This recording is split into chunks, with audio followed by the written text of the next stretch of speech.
Olá, boa noite. Estamos aqui para mais uma aula da nossa maravilhosa Liga de Farmacologia do curso de Medicina da Universidade de Santo Amaro, né? Uma liga que só tem crescido graças ao excelente trabalho da diretoria, né? Leonardo, Pedro, Vitória, Letícia, Gabriela, pessoal que se dedica bastante. Então vamos lá, assunto de hoje, nós vamos abordar os aspectos farmacológicos dos antiagregantes plaquetários, anticoagulantes e fibrinolíticos. Sem dúvida, um assunto muito importante, principalmente para estudantes e profissionais médicos, né? Porque o uso desses medicamentos é cotidiano, é diário, tá bom?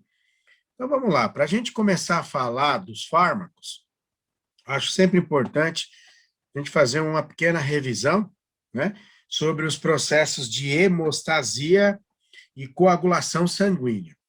Então, o sangue é um tecido conjuntivo líquido que tem a capacidade, né, e a propriedade de solidificar. E, a partir daí, gerar trombos. E estes trombos são importantes, por exemplo, para o processo de hemostasia, uma vez que é justamente a formação de trombos que impede que ocorra um processo hemorrágico, né, que diminui a perda de sangue. Por outro lado, o excesso da formação de coágulo pode gerar trombose, né, e que resulta no tromboembolismo. E esse tromboembolismo pode resultar em embolia pulmonar, infarto agudo do miocárdio, um acidente encefálico ou cerebral isquêmico, tá? Então, é importante que haja a formação de trombos, mas que também o sistema de dissolução desses trombos também seja efetivo justamente para a gente evitar uma trombose. Então, quando a gente pensa em hemostasia, a gente pensa num equilíbrio que depende da ativação da cascata de coagulação e também da inibição da cascata de coagulação, e que quando essa cascata de coagulação, né, é ativada e acaba resultando na formação de um trombo, sempre que necessário, ocorra a dissolução desse trombo, que é um processo que nós chamamos de fibrinólise, né? E, portanto, substâncias que induzem a degradação do trombo, por degradação da fibrina, né, nós chamamos de fibrinolíticos. Então, para a gente entender aqui, né, o processo de hemostasia depende de algumas reações e da participação de alguns tecidos importantes, células e etc. Então, é importante que haja a participação de células endoteliais, que são células epiteliais, né, que recobrem os vasos sanguíneos, e células musculares dos vasos sanguíneos para que ocorra a vasoconstrição no local. Células sanguíneas, hemácias, leucócitos e plaquetas, né, que geralmente é considerado um elemento figurado do sangue, mas tudo bem, leucócitos e hemácias são células. Fatores de crescimento responsáveis pelo crescimento celular e fatores plasmáticos e fatores tecidual. Então, hemostasia nada mais é do que um conjunto de processos que envolve a coagulação sanguínea para evitar a hemorragia, a dissolução do coágulo para evitar trombose e também o reparo tecidual, principalmente relacionado ao reparo de tecidos vasculares. Então, vamos lá. Processo de hemostasia, né? Os processos relacionados à hemostasia podem ser divididos em 3 fases. Nós temos a fase vascular, a fase plaquetária, que está relacionada à agregação plaquetária primária e secundária, e a fase de coagulação, né, que envolve a coagulação, a retração e a dissolução do coágulo. Muito bem. A fase vascular está relacionada a uma ruptura da integridade celular, e essa ruptura da integridade celular acaba levando à destruição da parede do vaso. Então, a gente tem aqui, ó, né, a injúria vascular, né? Depois, as células endoteliais acabam liberando diferentes fatores que vão ativar a aderência plaquetária. Então, aqui a gente tem, primeiro, a lesão, a gente tem aqui o espasmo, a vasoconstrição, depois a gente tem a ativação das plaquetas, né? E aí essas plaquetas vão acabar formando, né? Vão se aglomerando, se aglutinando, e aí vão formar um tampão plaquetário. E, posteriormente, nós vamos ter a formação de fibrina, né? Essa fibrina é formada a partir do fibrinogênio, e essa transformação de fibrinogênio, a fibrina é catalisada pela trombina, conforme a gente vai ver adiante.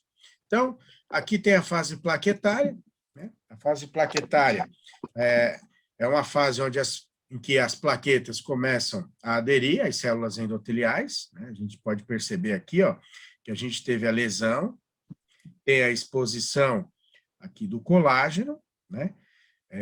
Essa exposição do colágeno acaba fazendo com que ocorra a ativação da agregação plaquetária, né? Porque aqui nós temos as diferentes etapas, a adesão plaquetária, depois nós temos a mudança da forma da plaqueta, depois nós temos a degranulação, e aí ocorre a liberação de adenosina difosfato, tromboxano A, né? Ambas substâncias que promovem a agregação plaquetária. E é importante isso, porque quando a gente pensa na farmacoterapêutica, então a gente pensa, por exemplo, no ácido acetil salicílico, né, que vai inibir a ciclooxigenase 1 e vai diminuir a produção de tromboxano. Lembrando que tromboxano ele exerce duas importantes funções. A primeira, ele ativa a agregação plaquetária. E uma segunda função, que é promover vasoconstrição. Tá? É importante isso, porque a gente lembra que numa homeostasia, numa fisiologia equilibrada, né, essas ações elas são combatidas pela prostaciclina, né? Prostaciclina, que é uma substância química produzida e liberada por células endoteliais e que tem mais a ver com COX-2, né? COX-2. E a produção de tromboxano nas plaquetas tem mais a ver com COX-1. E por que eu estou falando isso? Porque muitas vezes pacientes que fazem uso de anti-inflamatórios, não anti-inflamatórios, não esteroidais, seletivos, ou seja, que atuam mais inibindo COX-2, podem começar a apresentar tromboembolismo. E por que isso? Porque como ele não inibe COX-1, há um aumento da produção de tromboxano A. Então, tem aumento da agregação plaquetária e vasoconstrição. Como a prostaciclina diminui, né, diminui a agregação plaquetária e causa vasodilatação, diminuir a produção de prostaciclina, né, através do uso de anti-inflamatórios não esteroidais seletivos, pode aumentar o risco da formação de trombos e, por isso, pode aumentar o risco de tromboembolismo. Muito bem. Então, a gente tem aqui o ADP, né, que vocês já conhecem, porque é muito discutido na bioquímica, que o ADP, ao ser fosforilado, vira ATP. E o ATP, a perder um grupamento fosfato, vira ADP.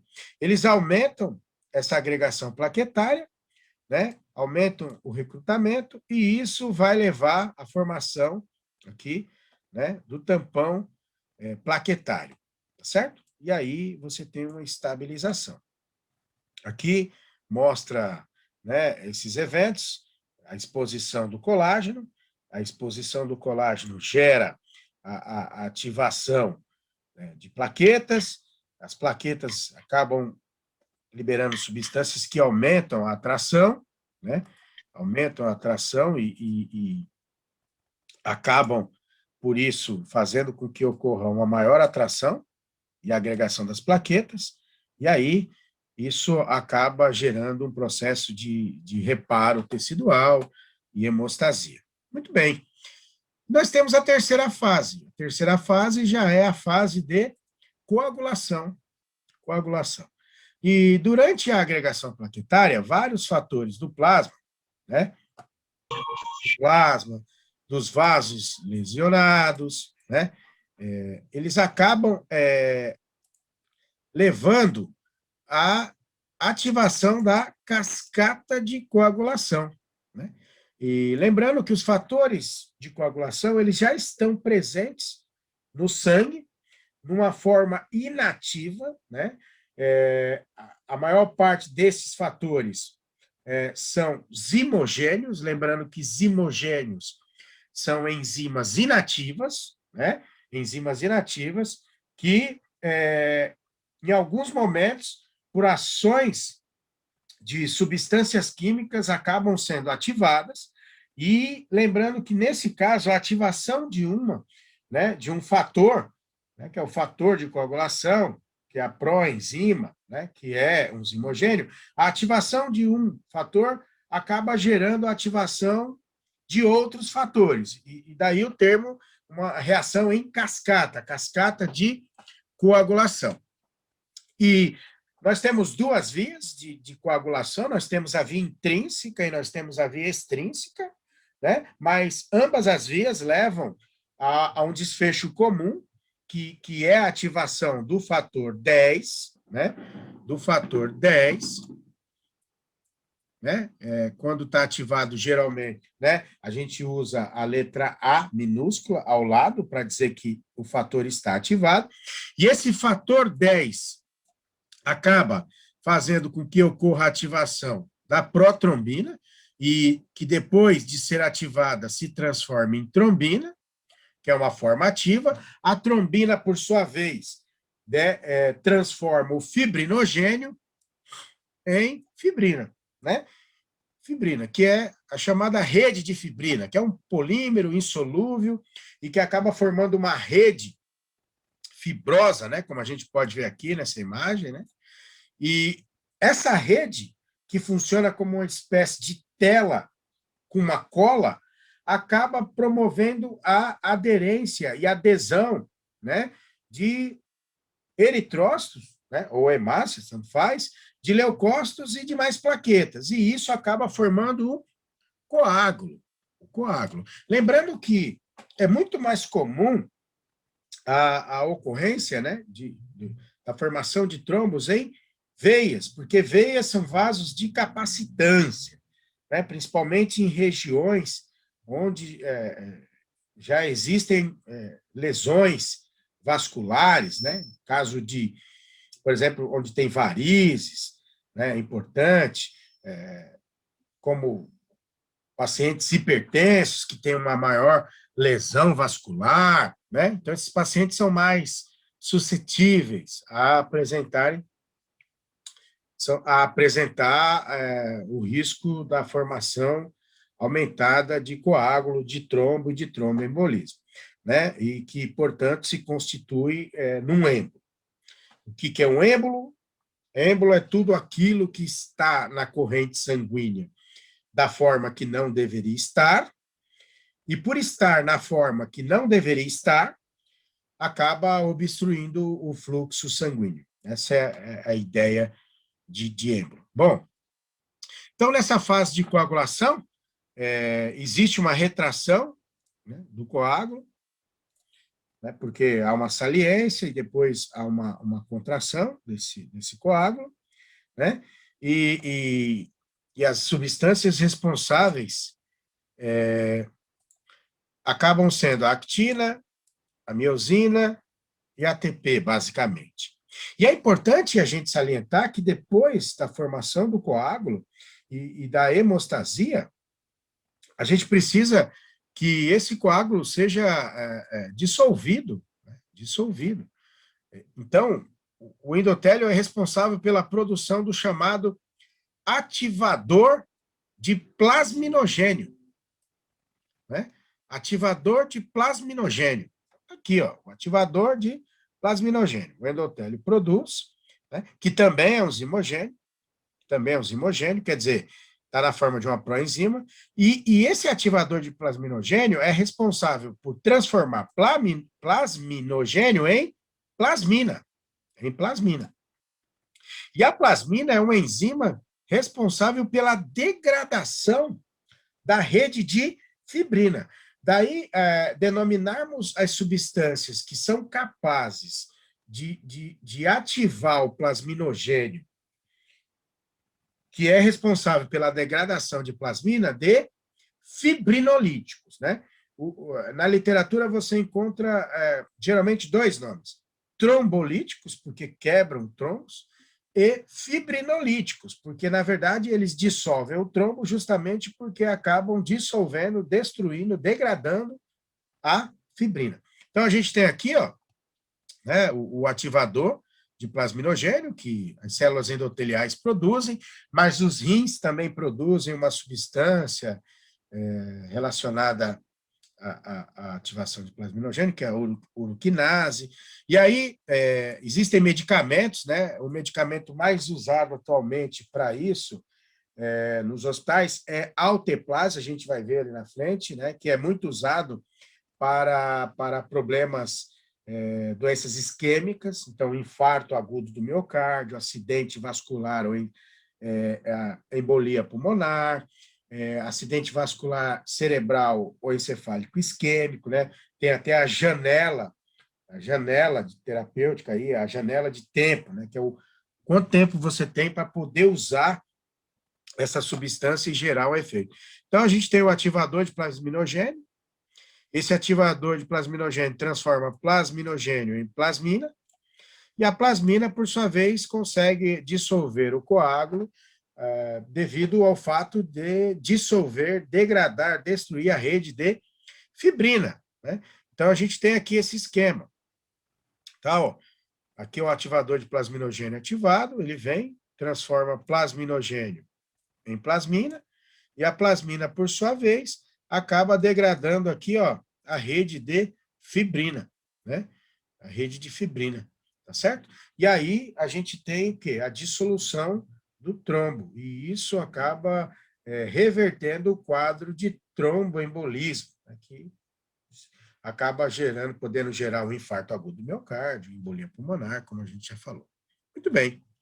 Aqui está a cascata de coagulação, né? A cascata de coagulação, como eu disse, existem várias substâncias, né? E essas substâncias já estão presentes na corrente sanguínea, na forma de zimogênio, né? Zimogênio, que são proenzimas, tá? E que, quando ocorre uma lesão, né, ou uma necessidade de coagulação, essas substâncias são ativadas. São ativadas e esse sinal ele é amplificado. Você tem a ativação de um fator, e a ativação de um fator, né, como a gente pode perceber, vai amplificando o sinal, vai aumentando o sinal, como a gente pode verificar aqui. Muito bem. Aqui nós temos 12 fatores, né? Como assim 12, professor? Se vai até o 13? É porque não tem o 6, não tem o 6. A gente tem 1, 2, 3, 4, 5, 7, 8, 9, 10, 11, 12 e o 13. Então, é importante a gente lembrar do fibrinogênio, protrombina. Uma coisa importante é que esses fatores são produzidos no fígado, né? E por que é importante destacarmos que esses fatores de coagulação são produzidos no fígado? Porque o paciente hepatopata é um paciente que tende a apresentar hemorragias. E um dos primeiros sinais, né, que muitas vezes leva um paciente que às vezes não sabe que tem problemas hepáticos ao hospital são as varizes esofágicas que apresentam hemorragia, né? O paciente apresenta varizes esofágicas e normalmente acaba perdendo sangue devido à ocorrência dessas varizes. E acaba, muitas vezes, apresentando sangramentos nasais, muitas vezes, né, até mesmo através do ânus, esse paciente acaba tendo complicações. Por quê? Porque fibrinogênio e protrombina são fatores de coagulação produzidos no fígado, né? No fígado. A gente tem o fator tecidual, né? A gente tem o cálcio, extremamente importante, por isso que quando se quer evitar a coagulação do sangue, uma das substâncias que pode ser usada é o EDTA, né? EDTA. EDTA. E o que é o EDTA? É o ácido etileno diamino tetracético. Ácido etileno diamino tetracético. E o que ele faz? Ele é um quelante. Ele quela o cálcio, ele sequestra o cálcio. E ao sequestrar o cálcio, acaba evitando a coagulação do sangue, né? Quando você precisa evitar a coagulação do sangue, você pode usar EDTA ou heparina, né, que também é um anticoagulante. Muito bem, a gente tem o fator 5, o fator 7, a proconvertina, né? Fator 8, é importante destacar aqui a deficiência desse fator aqui, causa hemofilia A, né? A hemofilia conhecida como A, ele é o fator A. O 9, que está relacionado à hemofilia do tipo B, né? Hemofilia que acomete só pessoas do sexo masculino, né? Geralmente está relacionado a um problema no cromossomo X. O fator 10, né? O fator 11, fator 12 e o fator 13. Muito bem, né? Quando que esses fatores são ativados? Eles são ativados através de injúria tecidual, né, vascular, e aí ocorre a ativação desses fatores de coagulação. Muito bem. Qual é o mecanismo, né, da coagulação sanguínea? Bom, a gente tem uma lesão, um trauma vascular e tecidos adjacentes, exposição ali de substâncias químicas, né? Colágeno, tá? E aí isso acaba gerando a ativação da cascata de coagulação. Mas quando a gente fala de cascata de coagulação, é bom que a gente divida, né, as vias relacionadas à coagulação. Nós temos a via extrínseca, que ocorre quando há o contato do sangue com a parede vascular ou com tecidos extravasculares e acaba ocorrendo a liberação do fator tecidual, né? Ou a via intrínseca, né, que está relacionada a uma injúria tecidual ou contato com colágeno. E aí acaba essa injúria tecidual ou, né, o contato com colágeno acaba ativando o fator 12, né, que vira o fator 12A. E aí, esse fator 12 vai, após ser ativado, né, por exemplo, com vidro, colágeno, né, por isso que quando a gente vai coletar sangue para que o sangue não coagule, né, deve-se utilizar um anticoagulante, porque senão o sangue coagula imediatamente, né? Esse fator 12 ativado, ele acaba fazendo com que ocorra a ativação de outros fatores em cascata. Muito bem. Aqui é para dizer que os componentes do sistema hemostático incluem plaquetas, vasos, proteínas de coagulação, anticoagulantes naturais, né? E o sistema de fibrinólise, né, que está relacionado à liberação do ativador de plasminogênio, que, após ser transformado em plasmina, acaba dissolvendo o coágulo. Aqui a gente tem, né, um esquema da via intrínseca, aqui da via extrínseca. Então, na via intrínseca, nós temos o fator 12. O fator 12 acaba sendo exposto a um colágeno aí. Essa exposição acaba ativando o fator 12. O fator 12, uma vez ativado, acaba ativando o fator 11, né? E aí, esse fator 11 ativado, né, junto com ativa, né, ele ativa o fator 9. Ativa o fator 9. Aqui a gente tem a trombina, que é o fator 2, né, que acaba participando aqui da ativação do fator 8. A gente tem aqui uma cascata de ativação, mas uma coisa é importante. De forma bem sucinta, a gente tem que tanto a via intrínseca quanto a via extrínseca, elas acabam levando a um evento comum. E o evento comum é a ativação do fator 10. Ativação do fator 10.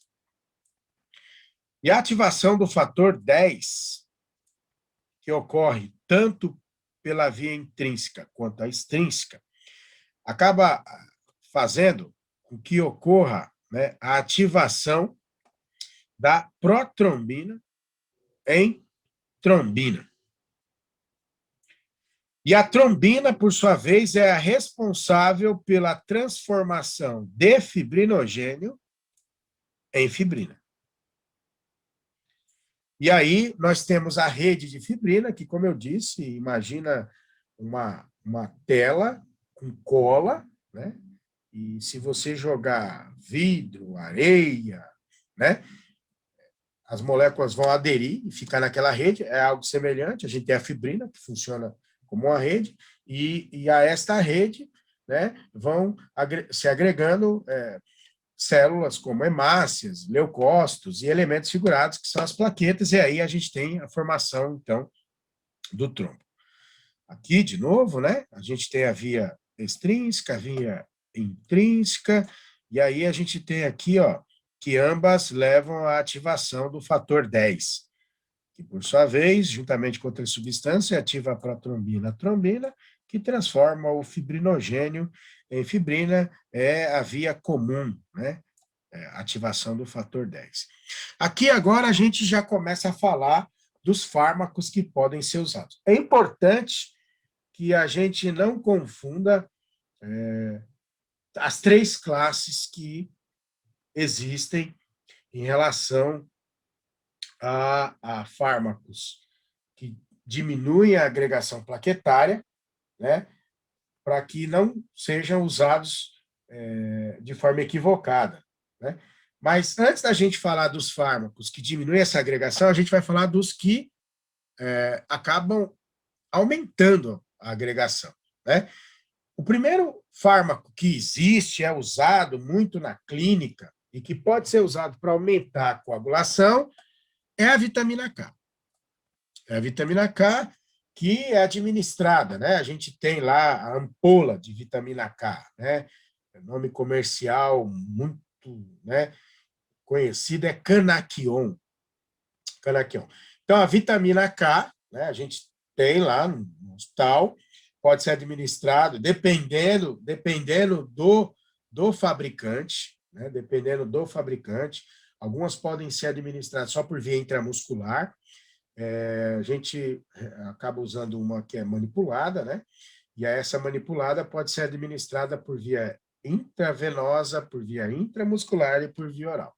Então, a vitamina K é para aumentar a coagulação. Por quê? Porque a vitamina K ela é importante para a síntese de fatores de coagulação produzidos no fígado. No fígado. Faz-se necessária a participação da vitamina K, né? Que acaba atuando ali como uma coenzima.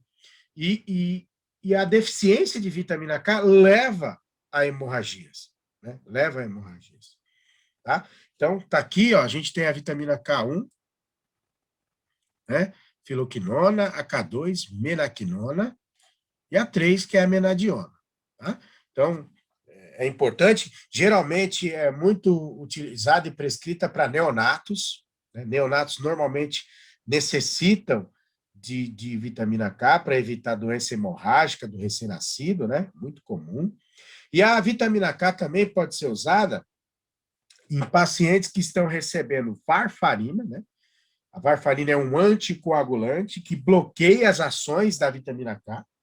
Então, a vitamina K pode ser usada para como antídoto para tratar hemorragias causadas por varfarina, que a gente vai falar depois. Né? A gente também tem os fatores plasmáticos, as frações plasmáticas, os fatores 8 e 9. 9 mais relacionado à hemofilia do tipo B, o fator 8 a hemofilia do tipo A.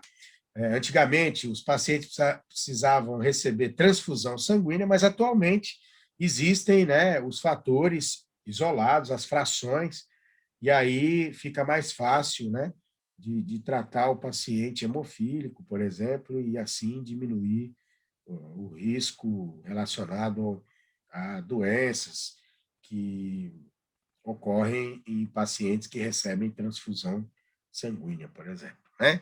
Muito bem. Aqui a gente começa falando dos fibrinolíticos, né?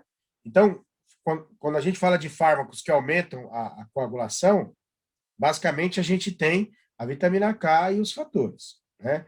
É isso. Agora, fármacos que diminuem o processo de agregação de plaquetas, de coagulação, ou que dissolvem coágulos já formados, a gente tem alguns. E eu selecionei aqui os mais importantes, né, para a gente poder discutir.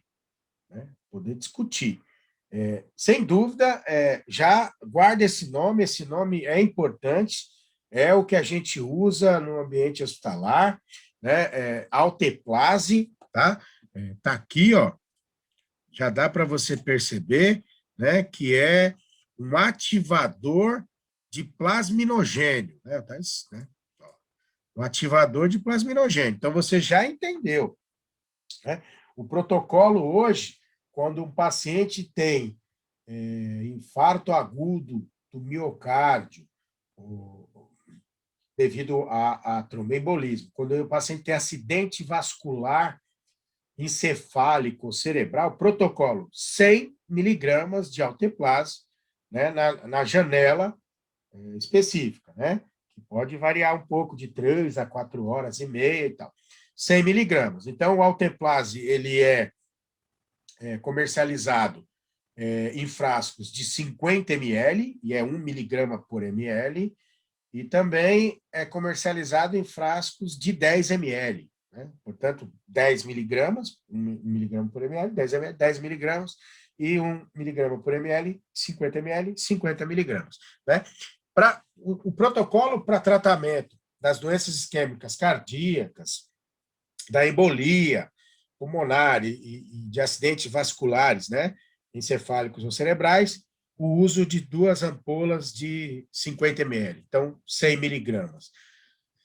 É um medicamento extremamente eficaz, a questão é o preço, porque estava custando em torno de R$ 2.000 50 ml, e agora acho que sofreu um reajuste e está custando em torno de 2.700, 2.800. Né? Em alguns procedimentos, o alteplase também é usado para desobstrução de cateter.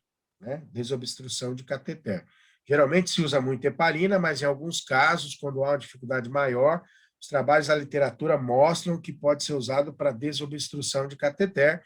Só que aí é bom ter o de 10 ml, se possível fracionado, porque usa-se em torno de 1,5 ml, 1 ml e meio, então não faz sentido você abrir um frasco de 50 ml, usar 1 ml e meio, né, e depois desprezar 48,5 ml, né, porque isso no SUS, então, assim, algo, né, estarrecedor.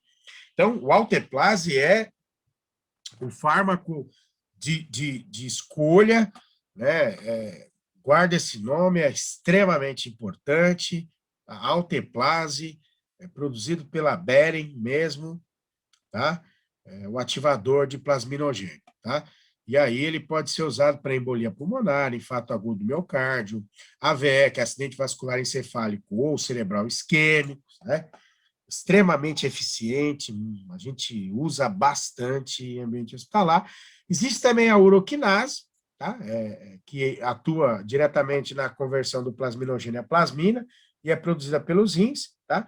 Mas guarde esse nome aqui, alteplase é o nome fundamental. Existe uma outra substância também chamada tenecteplase, mas a alteplase é a substância mais utilizada, de escolha sensacional, um efeito muito bom.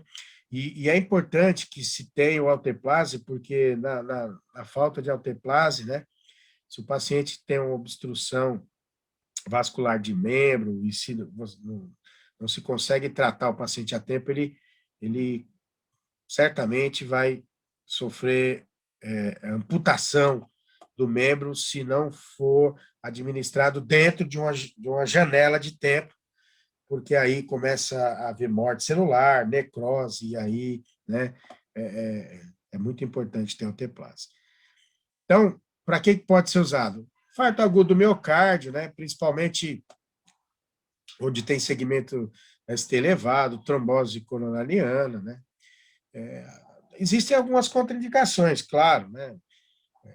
No período pós-cirurgia, se tem sangramento no trato gastrointestinal nos últimos meses, se tem antecedente de acidente vascular cerebral, desordens hemorrágicas, né? Paciente hipertenso é bom tomar cuidado. Então, é claro que isso tudo deve ser avaliado no momento da prescrição, né, do fibrinolítico ou trombolítico, né? Alguns autores, como eu disse, chamam de trombolíticos, outros de fibrinolíticos, porque ele dissolve a rede de fibrina. Agora a gente tem fármacos anticoagulantes. Então, não confundir trombolítico ou fibrinolítico com anticoagulante. O fibrinolítico ele é usado para dissolver um coágulo que já está formado e que está gerando tromboembolismo. O anticoagulante é um medicamento, um fármaco administrado para evitar a formação de trombos, para diminuir a atividade da cascata de coagulação. Aqui a gente tem um bastante usado também na clínica, né? Principalmente para pacientes submetidos a cirurgias cardíacas, né? De substituição de válvulas, tá? É um medicamento de escolha, os pacientes acabam recebendo, ele é eficaz, tem um custo baixo, até muito baixo, então isso acaba favorecendo o uso, né? Varfarina, o nome comercial é Marevan, né? Marevan. Por que você está falando nome comercial, professor? Porque alguns nomes comerciais são muito conhecidos, né? Marevan, quando fala de enoxaparina, Clexane, quando fala de tramadol, Tramal. Então, você vai ver, né, que esse nome, às vezes, vão te falar, é o Marevan, né? Marevan, nome comercial. E aí, Marevan, a varfarina, ela, na verdade, foi descoberta devido ao uso, né, de uma planta, trevo de cheiro, Melilotus officinalis, que acabavam usando no Canadá, né, e dos Estados Unidos também. Nos Estados Unidos acabavam importando isso da Europa. E o que aconteceu? Eles usavam muito essa planta na produção de ração, né, na produção de ração, porque essa planta tem vários nutrientes, etc. E essa planta, ela possui cumarina. A cumarina em si não é um problema, né? E ela está lá presente na planta fresca, mas com a oxidação da cumarina ocorre a produção do dicumarol. E o dicumarol, sim, é um anticoagulante potente, inclusive, que acaba inibindo os efeitos da vitamina K. E aí começaram a perceber que os animais apresentavam hemorragia espontânea. E aí, em 1946, acabou sendo usado para a produção de um raticida, né? Olha aqui, ó. Aqui é a embalagem, né? Para você não achar que eu estou enlouquecendo, né? Enlouquecendo. Então, foi utilizado como raticida. E aí, está aqui a varfarina, né? Aqui está a vitamina K. Né?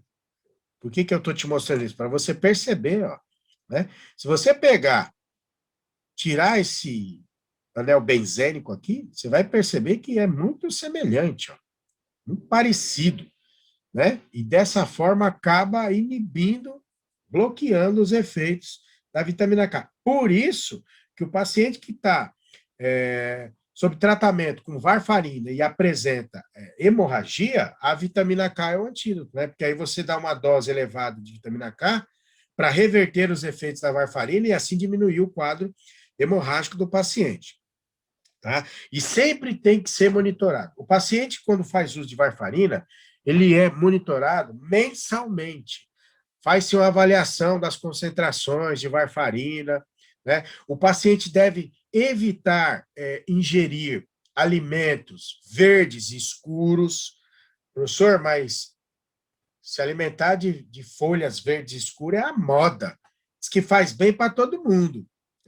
Não vai nessa não. Né? Aí o suco verde, não vai nessa não. Quem tem problema, né, de coagulação e fica tomando muito suco verde, né, e comendo muita folha verde escura e tal, né, pode ter um tromboembolismo e aí não vai ser muito saudável para ele, não. E vocês vão ver que a ingestão de folhas verdes escuras muitas vezes acaba diminuindo bastante o efeito de varfarina. Por isso que é explicado ao paciente para que ele evite, né, um consumo excessivo, né, de folhas verdes escuras, etc. Tá bom? Aqui, alguns, né, a varfarina, muito usado, você vai ver que você vai prescrever, né? Mecanismo de ação, antagonista da vitamina K. Lembra que a vitamina K é responsável pela síntese hepática de fatores de coagulação, né? Fatores de coagulação, que é importante isso, tá? A farmacocinética, isso aqui é administrado por via oral, geralmente em 2, 3 horas você tem aí uma concentração elevada, é inativada no fígado, tá? E pode gerar teratogênese, porque passa, né, passa pela barreira placentária, chega ao feto, e isso é um problema, certo? Muito bem. A gente tem aqui uma outra substância, né, que é o chimelangatran, que é um composto sintético recente. Mecanismo de ação é um profármaco, né, que no fígado é transformado em melagatran. E o que é o melagatran? Um inibidor de trombina. E você já entendeu. Se ele inibe a trombina não transforma fibrinogênio em fibrina. E se não há formação de fibrina, não há formação da rede, né, na qual ocorre a agregação de hemácias, de leucócitos, de plaquetas. Tá? Absorção oral, efeito rápido, eliminação renal. Para que se pode usar? Tromboembolismo. Fibrilação atrial, porque a fibrilação atrial tende a levar à formação de coágulos, na verdade, né, a própria parada cardíaca também, né, e também para combater a trombose venosa profunda. Né. Causa uma certa hepatotoxicidade, então tem que ser verificado, não possui antídoto, né, e isso acaba sendo uma desvantagem importante, e, portanto, pode causar uma hemorragia severa, intensa e importante.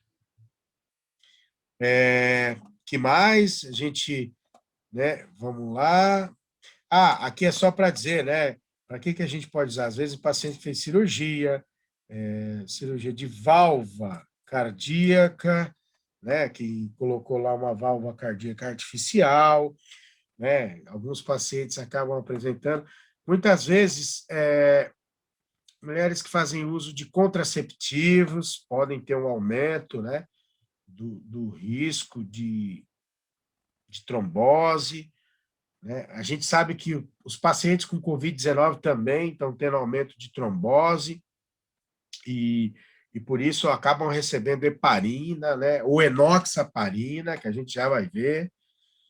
Aqui, ó, os tipos de tromboembolismo, né? A gente pode ter TVP, trombose venosa profunda, trombose da veia porta, renal, hepática. A gente também pode ter trombose arterial, quando tem um acidente vascular, né, cerebral ou encefálico, infarto agudo do miocárdio, né? Então, nesses casos aí, os pacientes devem ser tratados com anticoagulantes. No momento do problema, né, quando tem o tromboembolismo que está gerando a isquemia no coração, no pulmão ou no sistema nervoso, faz-se o uso dos fibrinolíticos, mas depois trata-se o paciente com anticoagulante para evitar a formação, né, de um novo coágulo, um novo trombo e que gere um novo episódio de tromboembolismo. Aqui é só para dizer que é frequente, né, e que está relacionado aqui, né, a vários problemas, né? Esquece aqui, isso aqui é isquemia, né? O AVC, né? O AVC, o AVE, ou AVE, né? Que é acidente vascular isquêmico, né? Isquêmico. Às vezes o pessoal fala, derrame, né? E às vezes, como é que pode ser derrame se foi isquêmico, né? Até coloquei aí para a gente. Então, fatores de risco está aqui, cirurgias ortopédicas, né? Muitas vezes, mulheres que fazem, por exemplo, esterectomia, acabam, né, recebendo anticoagulantes, dependendo do caso e do risco, né? Às vezes não, às vezes só coloca meia ou um equipamento que acaba insuflando e melhorando a circulação, porque quando você pressiona, né, as pernas, né, você acaba fazendo com que o sangue se desloque para os grandes vasos e isso acaba diminuindo o risco de tromboses, né? Tá? Alterações na coagulação, pacientes que às vezes podem ter um risco de trombose, ou até mesmo ele não tem, mas ele vai fazer viagens longas de avião, né? Estados Unidos, quando a gente vai, demora 10 horas e meia, 11 horas, 12 horas, às vezes é bom avaliar porque aumenta o risco, né?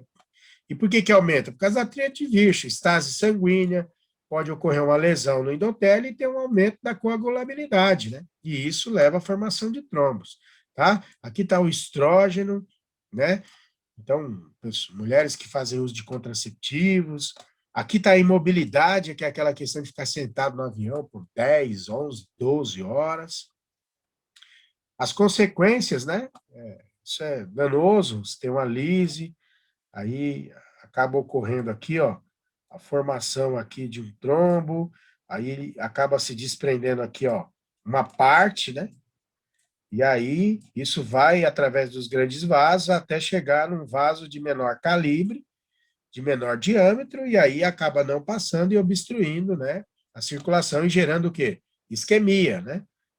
Isquemia, ou seja, né, a interrupção parcial ou total do fluxo de sangue para o tecido que vem depois. E aí esse tecido, né, acaba tendo lesões isquêmicas. Aqui estão as heparinas, né? As heparinas, hepar quer dizer fígado, no latim, né? Então, está relacionado aí, isso aqui é interessante, em 1916, né, purificou o fígado canino, utilizando a solução aquosa e precipitação por acetona, propanona, um composto com atividade que ele denominou heparina, que vinha do fígado. Em geral, a heparina está presente em tecidos que estão em contato direto, pulmão, pele, intestino e tal. Então, está aqui a heparina.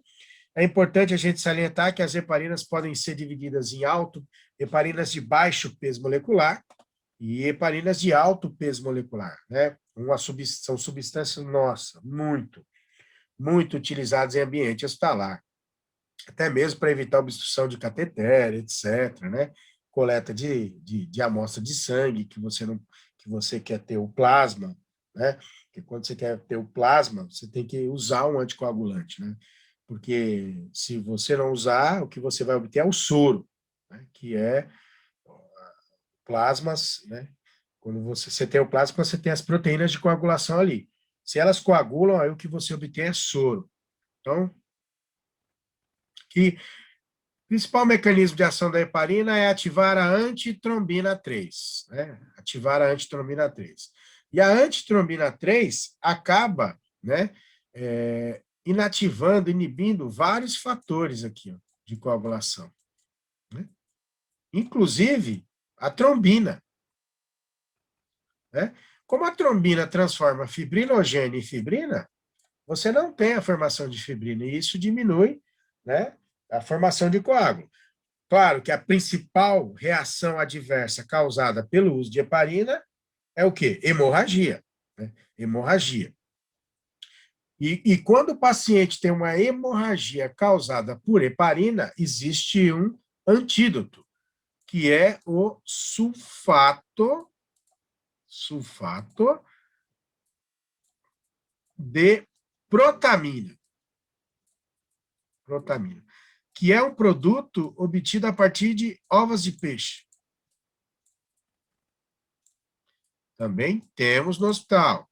Então, a gente sempre tem a protamina, né? Porque se o paciente, por acaso, tiver uma hemorragia causada por heparina, a gente tem lá a protamina, que é para inibir o efeito da heparina e reverter a hemorragia que o paciente tem, né, causada pela heparina.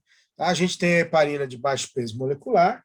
A heparina normalmente é utilizada por via intravenosa, mas também pode ser usada por via subcutânea, né? A gente tem a heparina mesmo, né, que às vezes é suína, é bovina, e a gente tem a enoxaparina. A enoxaparina, que é muito usada no ambiente hospitalar, e o nome comercial é muito conhecido, né? Clexane. Tá? A gente usa Clexane de 20, de 40, de 60 e também existe de 80, né? No ambiente hospitalar e no SUS, as padronizadas são mais de 20, 40 e 60. Ok? Tá? E a heparina é de 5.000 unidades por ml, né? Frascos de 5 ml. Certo? Então, tá aqui, já falamos. Aqui, só para dizer que tem de alto peso molecular, né? Nós já falamos, de baixo peso molecular. É uma coisa importante, né, a ser destacada é que estudos recentes têm mostrado que a heparina tem uma ação antiarrítmica, né? Inclusive, o laboratório ao qual eu pertenço, lá, né, de farmacologia, eu não participei dessa publicação, mas o professor Afonso, que é o chefe do laboratório, participou, o Gustavo, que fez doutorado com a gente, tudo, um grande amigo, mostraram que o uso de heparinas, né, inclusive a enoxaparina, e a própria heparina tem efeito antiarrítmico que acreditamos ser relacionado à modulação da atividade do trocador sódio e cálcio presente em cardiomiose, né? Caso você queira ler. Então, além de anticoagulante, as heparinas têm efeito antiarrítmicos. Então, está aqui, ó, é usado em circulação extracorpórea, né, na chamada SEC, trombose venosa, profilaxia de trombose, coagulação intravascular disseminada, coágulos na gestação, claro, com os devidos cuidados, né? Tem que monitorar aqui a atividade parcial do tempo de protrombina, né? Tempo de protrombina, né?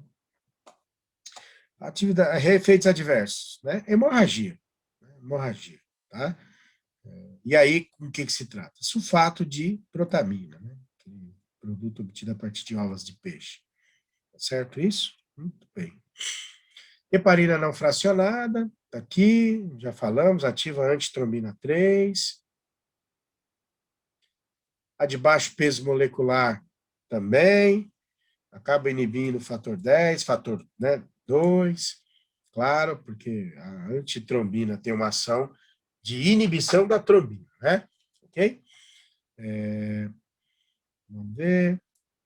Passa para o leite, lactantes, tomar cuidado, né? Porque isso pode causar hemorragia no bebê. Aqui, ó, é enoxaparina, que é a de baixo peso molecular, como eu falei para você. A gente tem aqui, ó, o Fonda Parinux, né? Que, na verdade, deixa eu tirar isso daqui, que é o Arixtra, né? É um pentasacarídeo sintético, com estrutura semelhante da heparina, interage com a antitrombina e acaba modificando a estrutura e inibe seletivamente o fator 10A, e, portanto, acaba também impedindo a ativação da trombina, da protrombina e trombina, tá? Ela não tem uma ação direta sobre o fator 2A, tá? Então é mais por antitrombina. Reações adversas. Hemorragia, né? Os anticoagulantes, em geral, o risco maior é de hemorragia. Tá? Não possui antídotos, isso precisa ser visto, né? Diferente da heparina, que possui. E aqui os usos são semelhantes: embolismo pulmonar, trombose venosa profunda, cirurgias ortopédicas, né, administrados por via intravenosa, intramuscular. Tudo bem, aqui já falamos aqui, ó, da heparina, né?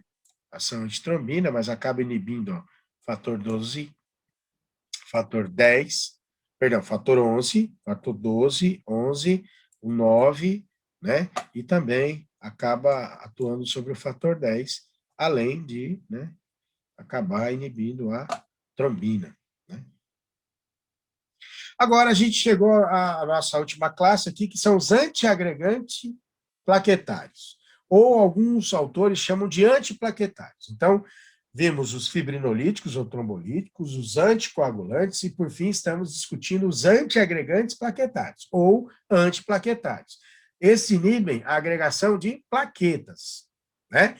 Então, os mais importantes aqui são, né, basicamente, o ácido acetil salicílico, o AS, ticlopidina e clopidogrel, né? Clopidogrel. Então, esses fármacos que nós vamos falar agora, eles são muito utilizados para o paciente. O paciente já teve um infarto agudo do miocárdio, ele vai receber um antiagregante plaquetário, né? Ele teve um acidente vascular isquêmico, né? O popular derrame.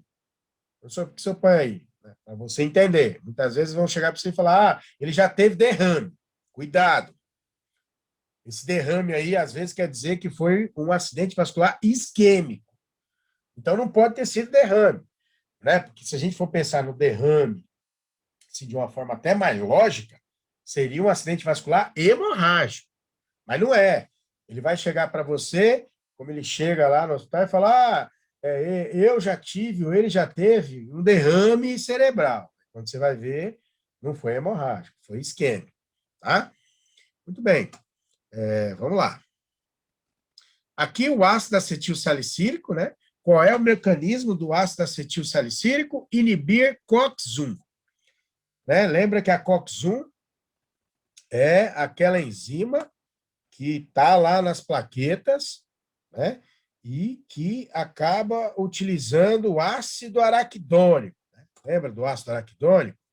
Aquele que é produzido a partir de fosfolipídios de membrana pela fosfolipase A2. Então, aí você lembra que tem COX-1 e COX-2. A COX-2, né, as duas são fisiológicas e as duas são patológicas. Né? Eu sei que os livros vão dizer, não, mas esquece. Né? A COX-1 é fisiológica. Ué, como é fisiológica se eu estou dando um fármaco para inibir a COX-1? Se eu estou dando um fármaco para inibir a COX-1, ela é patológica nesse contexto. Né? Então, ela está ali na plaqueta e ela acaba sendo responsável pela produção de tromboxano. E você lembra que tromboxano aumenta a agregação plaquetária. Falamos isso já lá atrás. E você lembra também que causa vasoconstrição. Vasoconstrição. Portanto, o paciente que já teve embolia pulmonar, acidente vascular isquêmico, infarto agudo do miocárdio, você quer diminuir isso. O ácido acetil salicílico é muito usado, né? Na dose de 200 miligramas ao dia. Tá? Dos 2 comprimidos após o almoço, normalmente. E aí ele vai inibir a COX-1 nas plaquetas, né? E vai diminuir a produção de tromboxano. E dessa forma, ocorre a diminuição da agregação plaquetária e da vasoconstrição. Né? E lembra, tem lá COX-2 nas células endoteliais, que estão produzindo o quê? Prostaciclina. E aí você tem, né, um aumento relativo da prostaciclina.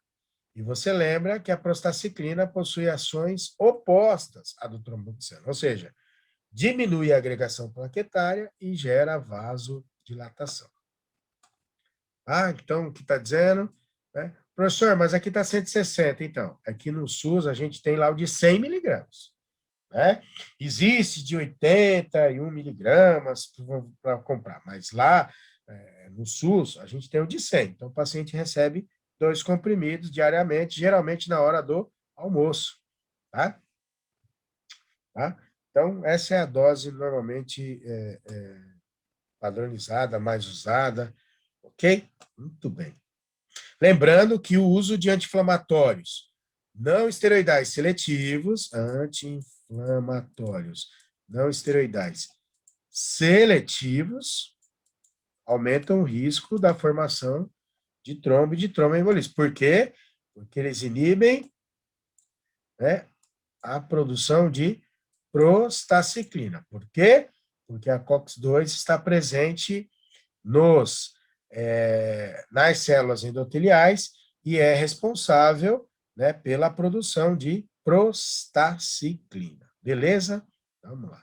Claro, existem efeitos adversos? Pode ocorrer algum tipo de gastrites, úlceras, mas nesta dose é mais difícil de ocorrer, porque é uma dose relativamente baixa para isso. Tem o dipiridamol, né? Dipiridamol é pouco utilizado, né? E o que ele faz? Ele aumenta a produção de AMP cíclico, segundo o mensageiro, e esse aumento da concentração de AMP cíclico acaba inibindo, né, o PAF. O que é o PAF? É o fator de agregação plaquetária, né? Claro, está invertido porque é em inglês, né? Fator de agregação plaquetária. E dessa forma acaba inibindo a agregação plaquetária. Tá? A gente tem no hospital, mas o uso é muito pouco. A administração oral com ácido acetil salicílico acaba reduzindo o risco de isquemias, claro, porque diminui o risco da formação de trombos. Chegamos às glicoproteínas, né? Tirofibana, agrastate, a gente tem lá, caro, né? É um produto caro, tá? Um produto bastante caro. Ocupa o sítio de ligação do fibrinogênio e acaba inibindo a agregação plaquetária de uma forma bem específica. Tá? Administração intravenosa, seguida de uma infusão por 24 horas, no tratamento da síndrome coronariana aguda e na angioplastia.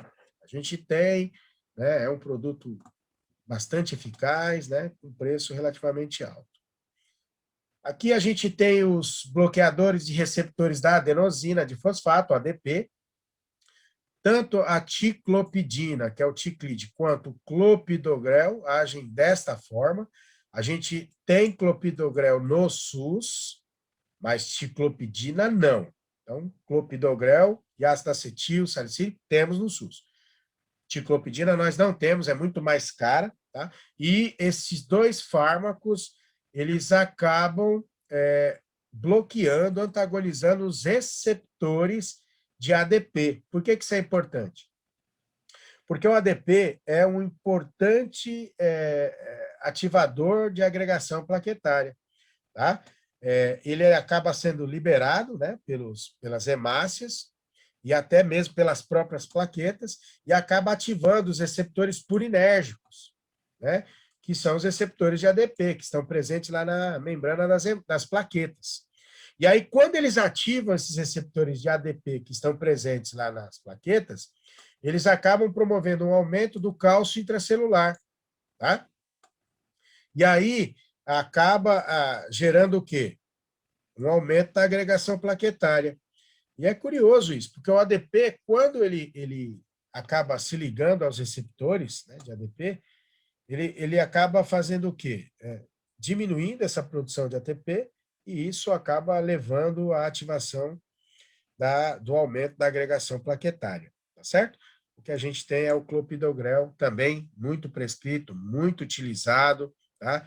É um fármaco importante que deve ser considerado no que se refere a fármacos antiagregantes plaquetários, tá? Então, está aqui, ó. Em alguns casos, acabam sendo prescritos em associação com ácido acetil salicílico, tá? E são usados na prevenção de eventos cerebrovasculares recorrentes, anginas, que tem relação com vasoconstrição de coronárias, que levam à dor, né? E muitas vezes a redução do aporte sanguíneo. Causam algumas reações adversas, mas são muito seguros, são muito utilizados e causam benefícios importantíssimos aos pacientes. E chegamos ao fim de mais uma aula. Eu agradeço vocês pela atenção, pela participação.